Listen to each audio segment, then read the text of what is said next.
Конституцияның мәтіні заңы айқын, мазмұн тереңдігіне нұқсан келтірмей, барынша түсінікті әрі қолжетімді тілде жазылуы тиіс. Тұжырымдардың қиындығы мен тым күрделену олардың қабылдауын қиындатып, негізгі заң мен қоғам арасындағы байланысты бәсеңдетеді. Конституциялық ережелер айқын, қисынды және стилистикалық тұрғыдан дұрыс болуы тиіс. Конституция тілін түсінікті болу тікелей Конституцияның үстемдігі қағидатын іске асырумен байланысты. Азамат негізгі заңның мазмұнын түсініп, онда бекітілген құқықтар, бостандықтар мен міндеттерді саналы түрде ұғынуы тиіс.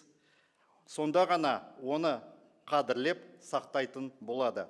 Осылайша Конституцияның айқын әрі заманауи тілі бұл жеңілдету емес, конституциялық мәдениетті, құқықтық сананы және мемлекетке деген сенімді нығайтудың тиімдігі құрылады. Бұл құқықтық мемлекетті дамытудың іргелі маңызы бар міндеті.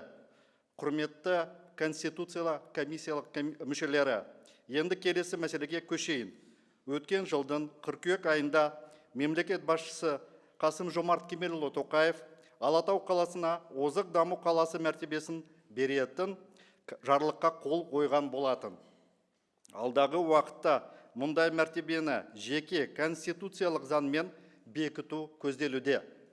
Қазіргі заманға жаһандық бәсекелестік жағдайында инвестициялар, технологиялар және адами капитал үшін мемлекеттер барған сайын аумақтық дамудың дифференцияланған үлгілерін жиі қолдануда. Бұл үлгілер белгілі бір аумақтарға басқару мен құқықтық реттеудің ерекше шарты мен арнайы мәртебе беруді көздейді.